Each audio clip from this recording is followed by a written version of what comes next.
سروالك الدبادة كحيرا جري تنتا سنوين محايا هيدا ما فيري جرين وما شلين جرين دورك يقود كوي جاري يا سلسلة ذهب حيرا جري أنيقا إيا قبلها حافظة إذا جوغي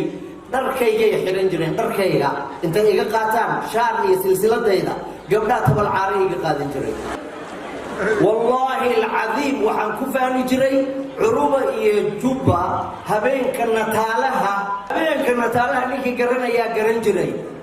لحساع midnight-ka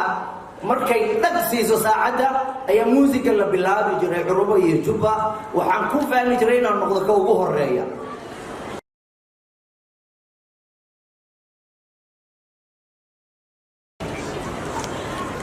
anoo yar oo aan malaha 10 sano gaarin baa jiir la ii bixiyay jiirna waxa la iigu bixiyay sida islaamuhu haystaan ma aha oo carruurtooda qaniinay in badan laakiin haddaan idiin sheegayo ma idiin sheegaa eedaday baa isoo korisay anoo Kismaayo jooga abaartii daba dheer baa dhacday sokortii baa ciliili gashay waa 45 sano ka hor sokorta shilin iyo 3,000 iyo 2,000 iyo taano iyo ayaa la siin jiray feel baa loo geli jiray rafaad baa lagu keeni jiray islaamuhu meelay ku xasayn jireen marka anaa jiil ku noqday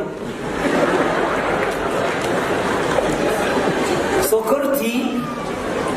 guriga intaan u galo waxaa lagu duubi jiray qardaas yar oo 3 geesooda sida sambuuska meel aan jam ka goosto baa inna cuni jiray inna jeebabka ka buuxsan jiray cashadii dambe ayadoo maryaha la mayrayo dharka naloo dhaqayo bay gabadhii walaashay weyneyd ee daday dhashay ilaahay way bugtaaya allah caafiye baa waxay aragtay jeebabkayga sokor aan ku hilmaamay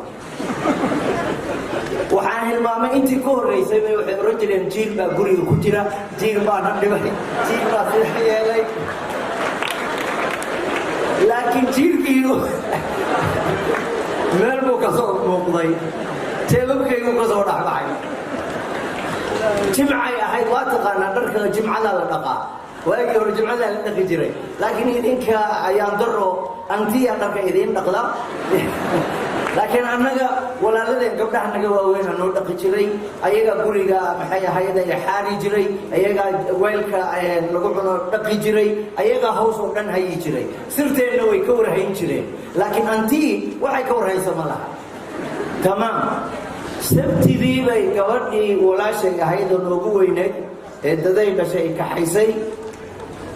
macallinkii dugsiga ii geysay waxay tiri macallin ninkan naga qabo jiir buu nagu noqday sidaasay u baxday waxaan ka cakufo koroba ciyaal biid baan ku biiray niman la oran jiray ciyaal ziiga oo runtii khatartooda la ciyaal macno male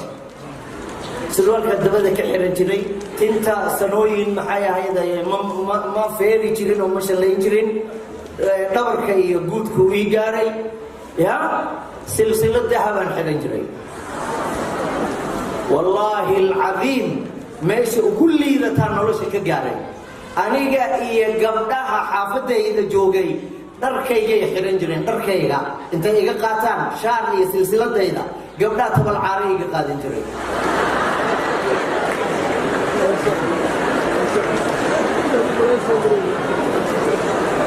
dee aroos laga niikiye iyana waad ka garanaysaa soo ma garanaysid iyo nin soo kacay iyo dee ninkan oo hadda sidaa u quruxsan 20 jirkiisii waxaa garan kartaa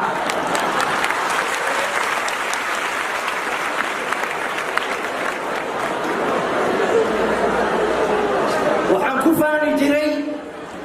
والله العظيم وحن كفاني جري عروبة إيه جوبا هبين كنتالها نيكي قرنا ما يدين فصيرا ما يدين فصيرا لك ما يابو معايا لي وحن لقيا باسيك لي وحول كلا إنا كسو بحضا habeenkana taalaha ninkii garanayaa garan jiray 6 saac midnight-ka markay dhag siiso saacadda ayaa muusiga la bilaabi jiray curubo iyo jubba waxaan ku fahmi jiray inaan noqdo ka ugu horeeya anoo nolosha ku jira ilaahayse wuxuu iigu gargaaray markaan yaraadan 10 sano soonka ku bilaabay 10 sano guriga aan joogay eedaday lahayn waxaa ka soomi jiray aniga iyo eedaday iyo gabar iyo hal wiil dhowr iyo 10 qofna waa joognay anigu 10 sano soonka ku bilaabay ilaahay subxaanahu wa tacaala markaa wuxuu igu badbaadiyey horta soonka anoo soomay oo xamar jooga kaasaba ballaare xaafadda sheekh cabdirashiid sheekh cali suufi iyo guri ku yiilay saneema gulwade ama saneema kaasaba ballaare dhowr guri baa u dhaxaysa masaajidka sheekh cabdirashiid sheekh cali suufi uu ka tujinayay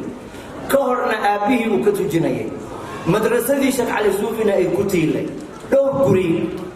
meelay u jirto baa afur u tegay dhalinyaro aan asxaab ahayn markaan afuray oo meeshii aan in yar ku raagnay oo cishihii la gaaray bay i kaxeeyeen dhalinyaradii xaafaddaa joogtay waxay i geeyeen masjidka sheekh cali suufi cishaa la tukaday mise waxaa lagu tujiyey qur'aanan anigu horay u arag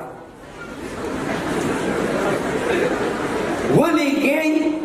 ma soo rogan qur'aan sidaa loo akhrinayo waagaan yaryarayn oo aan kismaayo joognay oo malcaamadda ee dugsiga dhigan jiray baan raadiyaha ka maqli jiray qur'aan la jiijiidayo waa 10 jirkaygii waxaan xasuustaa alladii axallana daara almuqaamati baan xoogaa ka qabtay oo la jiijiidayo waa 10 jirkaygii malaha 23 jir baan ahaa masaajidka sheekh cali suufi baan ku tukaday cishihii iyo taraawiixdii sheekh cabdirashiid baan na tujinayay anigu ma aqoonin laakiin qur'aanka taariikh yeeshay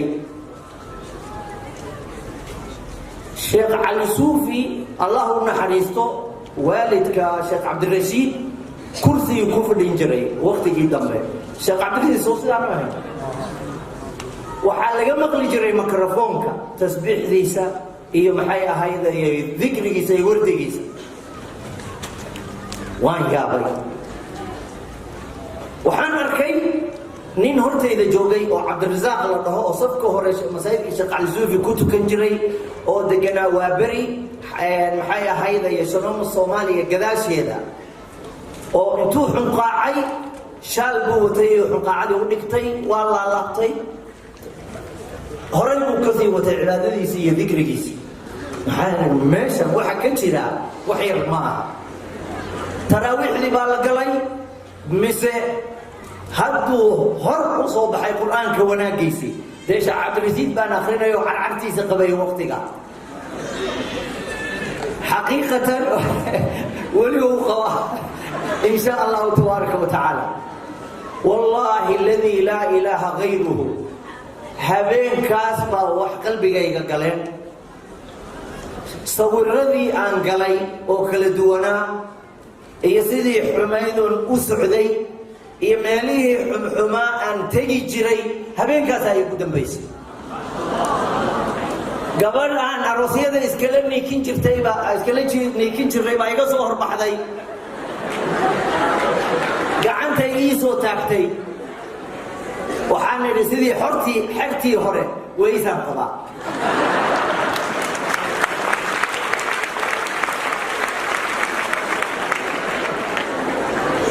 waxaa dhacday isla 2 habeen mise 3 habeen kadib tahajjudkii baa bilowday anigoo laakiin yaqiin helay ilaa iyo xad qur'aanka jeclaaday tahajjudkii baa la bilaabay waxaan deganaa sayidka iyo dadka laba dhexdooda xaashi weheliye meel la dhaho ninkii garanaya halkaasaan deganaa habeen baan ka habsaamay amaan ka habsaami gaaray tahajjudka takbiirtiisa ugu horeysa markay 10 daqiiqo ka dhinay baan baraarugay orodkan ka bilaabay sayidka agtiisa wadada dheer baan maray Makka al-Mukarrama caalamigan ka jiireeyay waxaan ka caakufaba sheekh cabdixakiin cali suufi maxay ahayd cali suufi oo meesha masaajidka lagu weysaysto barxadiisa iyo fadhiya way la yaabay sheekh orodka jooji tartiib u gal masaajidka anigana waxaa i wada qur'aan baa i wada kalaamu rabbi alcaalamiin baa i wada miyir ma lahayn soo ma garanaysa maalintaa laga bilaabo ilaa iyo maantoon idinla taagnahay waxaan xifdinayay kitaabka ilaahay wallaahi alcadiim 30 sano ayaan xifdinayay oo aanan ka harin ilaa iyo 2 cumro 2 xaj ka hor cumro inay ahayd baan u malaynayaa wadaad mu'adin ka ahaa masaajidka al-hidaaya bilaal magaciisa waa laqsanahay baan waxaan kula subciyey 3 juz ama 5 juz wax 10 casho ka yar baan kula dhameeyey waa 30 sano baan daba joog ma gaarin 30 ka sano inaan subaca caynkaas galo soo ma garanaysid waxaan wacad ku maray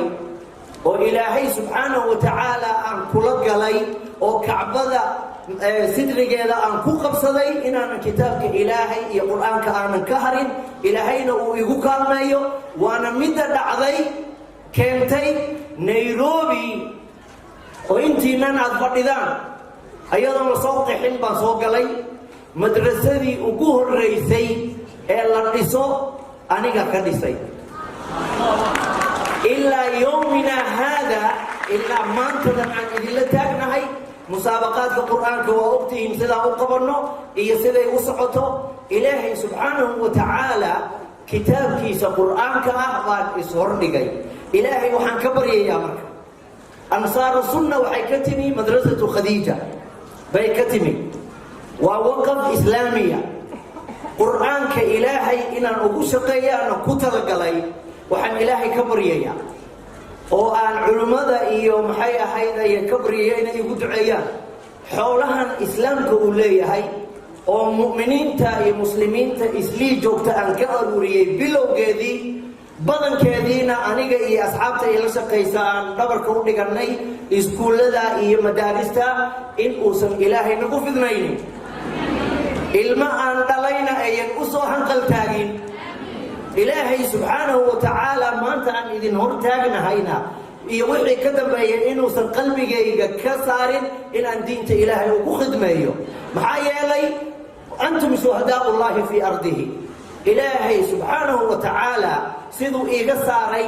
noloshii aan ku jiray oo dulliga lahayd oo khasiisnimada lahayd oo baaba'a lahayd oo gudcurka ahayd allahu waliyu aladiina aamanuu yukhrijuhum min adulumaati ila annuur allihii dulumaadka iga soo saaray oo kitaabka ilaahay iga soo saaray ilaahay subxaanahu wa tacaala inuusan dib iigu celinin inuu cilibtayda ilaahay ku sugo inta ii dhiman cimrigayga meel kastaan ka ciraystaye inta cimrigayga ii dhiman ilaahay inuu iga yeelo khaadiman lilqur'aan wabilaahi tawfiiq